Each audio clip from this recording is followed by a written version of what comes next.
Hello students, नमस्कार। स्वागत है आपका आज की क्लास में। एंड सीरीज कनेक्शन की अगर बात करें और सीरीज कनेक्शन में रजिस्टर्स अगर कनेक्टेड हो तो हम बिल्कुल बहुत अच्छे तरीके से जानते हैं कि सीरीज कनेक्शन में अलग अलग रजिस्टर्स में वोल्टेज अलग अलग होता है।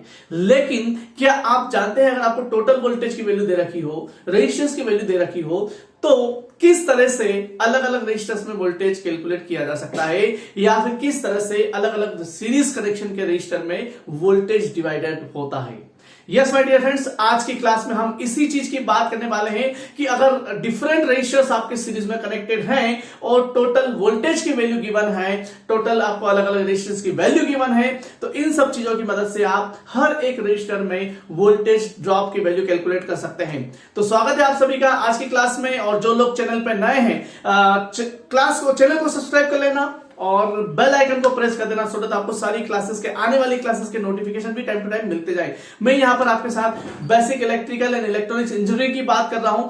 मैं यहां पर आपके साथ fundamental of electrical and electronics engineering की बात कर रहा हूं। दोस्तों, मैंने कई सारे बहुत ही इंटरेस्टिंग टॉपिक्स पर वीडियो क्लासेस बनाई है। अगर आपने वो क्लासेस अटेंड नहीं किए तो ये पूरी क्लास अटेंड करने के बाद वीडियो के डिस्क्रिप्शन बॉक्स में कुछ महत्वपूर्ण, कुछ इंटरेस्टिंग टॉपिक्स के वीडियो लिंक्स में आपको प्रोवाइड कर दूंगा, तो उनको भी जाके आप देख सकते हैं। जैसे कि किरचॉफ्स करंट लॉ क्या होता है, किरचॉफ्स वोल्टेज लॉ क्या होता है, और ओम्स लॉ क्या होता है, और सीरीज और पैरेलल कनेक्शंस आप किस तरह से सॉल्व कर सकते हैं। अभी हम आज बात करने वाले हैं कि पैरेलल कनेक्शन या फिर सीरीज कनेक्शन की बात करेंगे। पैरेलल कनेक्शन की हम पिछली क्लास में बात कर चुके थे कि पैरेलल कनेक्शन में करंट डिवाइड होता है और करंट डिवीजन रूल की मदद से, करंट डिवीजन थ्योरम की मदद से हम करंट को कैलकुलेट कर सकते हैं। आज की क्लास में हम देखेंगे कि डिफरेंट रजिस्टर्स सीरीज में कनेक्टेड हैं और हम किस तरह से अलग अलग रजिस्टर्स में वोल्टेज ड्रॉप की वैल्यू कैलकुलेट कर सकते हैं। सो आज का हमारा टॉपिक है वोल्टेज डिवीजन रूल। इसको आप वोल्टेज डिवीजन थ्योरम भी कह सकते हैं। यहां पर हमने पिछली क्लासेस में देखा था कि if we are having multiple resistors connected in series combination, multiple resistors connected in series combination, तो इन रजिस्टर्स में सीरीज कनेक्शन में वोल्टेज ड्रॉप अलग अलग होता है, या फिर हम ये कह सकते हैं कि the value of voltage drop depends on the value of the resistance.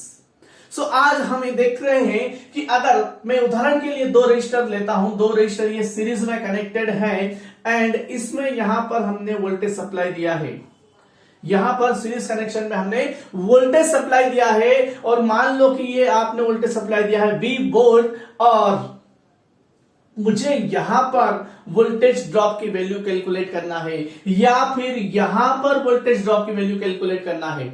माना कि R1 में जो वोल्टेज ड्रॉप हो रहा है, लेट अस से suppose the value of voltage drop in R1 register is V1, और उसी तरह से the voltage drop, value of voltage drop in R2 register is V2। तो एक बहुत ही सिंपल सा बेसिक सा फार्मूला है, बहुत आसान सा फार्मूला है। V1 की वैल्यू अगर मुझे कैलकुलेट करना है, voltage drop in R1 resistance की वैल्यू अगर मुझे कैलकुलेट करना है, तो टोटल वोल्टेज में मुझे मल्टीप्लाई करना होगा। मुझे टोटल वोल्टेज की जरूरत लगेगी, और इस टोटल वोल्टेज में जिस रेजिस्टेंस में हम वोल्टेज ड्रॉप की वैल्यू कैलकुलेट कर रहे हैं वो मल्टीप्लाई करेंगे और टोटल रेजिस्टेंस से डिवाइड कर देंगे। यहां पर टोटल रेजिस्टेंस क्या है, दो रेजिस्टर R1 और R2 सीरीज में कनेक्टेड है, और दो रेजिस्टर R1 और R2 अगर सीरीज में कनेक्टेड हो तो टोटल रेजिस्टेंस क्या आ जाएगा, R1 प्लस R2 आ जाएगा। बहुत ही सिंपल सा फार्मूला है। टोटल वोल्टेज मुझे दे रखा है कितना है, V, तो यहां पर V1 का फार्मूला क्या हो जाएगा, V into R1 divided by R1 plus R2। Very simple formula. In the same way, I can write the expression for the voltage V2. Voltage drop across the resistance R2 can be write as, यहां पर again जब मैं voltage drop V2 की बात करूंगा तो मुझे R2 लेना होगा, एंड टोटल रेजिस्टेंस अगेन क्या हो जाएगा, R1 प्लस R2 ही हो जाएगा, और यहां पर मैं मल्टीप्लाई कर रहा हूं टोटल वोल्टेज का। सो voltage drop V2 across the resistance R2 is simply equal to the V2 is equal to the total voltage V into R2 divided by R1 plus R2। एक सिंपल सा example लेते हैं, बहुत आसान सी concept है, लेकिन important बहुत है, क्योंकि आगे जाके इन सब चीजों का हम यूज करने वाले हैं। मान लो मेरे पास 3 रजिस्टर है, एक छोटा सा एग्जांपल लेता हूं मैं R1, suppose I am having R1 is 5 ओम। एक और रेजिस्टेंस है R2 जिसकी वैल्यू है 2 ओम, and I will have another resistance that is R3 which is equal to the 3 ohm.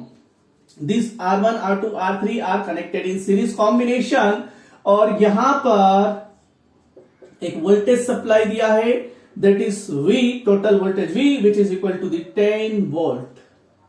Okay, and say suppose the voltage drop across the resistance R1 is V1, voltage drop across the resistance R2 is V2, and voltage drop across the resistance R3 is V3. So with the help of voltage division rule, with the help of voltage division theorem, I can calculate the value of voltage V1 which is equal to the total voltage V into the resistance R1 divided by the total resistance which is equal to the R1 plus R2 plus R3. It is so simple. So I can write the total voltage V is 10 and the R1 is 5 and the total resistance R1 plus R2 R3 that is 5 plus 2 plus 3 which is equal to the 10 into 5 divided by 10, that is again we have 5 volt. In the same manner I can calculate V2 which is equal to the total voltage V into the resistance R2 divided by R1 plus R2 plus R3. बहुत simple सा formula है, याद हो गया होगा आपको। Total voltage is 10 into value R2 is 2 and the R1 plus R2 R3 is again 10. So it will be what? 2 volt. Okay, and the same manner I can write total voltage V.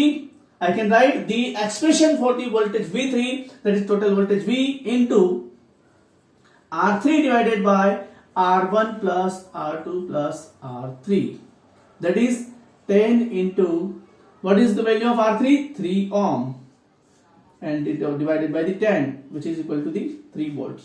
So coincidentally मतलब जो resistance की value है वही value voltage drop की आई है, क्योंकि यहाँ पर मोस्ट प्रोबेबली जो करंट फ्लो हो रहा है that is I is equal to the 1 ampere. अगर I is equal to 1 ampere flow हो रहा है तो वोल्टेज ड्रॉप की वैल्यू वही आएगी जो रेजिस्टेंस की वैल्यू है, क्योंकि voltage drop across the resistance का फार्मूला क्या होता है? V equal to the I into R। So basically बहुत छोटा सा और सिंपल सा फार्मूला है। आप इस फार्मूले का यूज करके multiple complex numericals complex problem को आप सॉल्व कर सकते हैं। सो बने रहिएगा मेरे साथ। अगर क्लास पसंद आई है तो क्लास को लाइक करिएगा और इसी तरह के मजेदार वीडियोस के लिए, इसी तरह के मजेदार क्लासेस के लिए चैनल को सब्सक्राइब कर लीजिएगा, बेल आइकन को प्रेस कर दीजिएगा और कमेंट बॉक्स में मुझे जरूर बताइएगा कि आपको और कौन से टॉपिक पर वीडियोस की रिक्वायरमेंट है। मिलते हैं अगली क्लास में, तब तक के लिए धन्यवाद। जय हिंद, नमस्कार।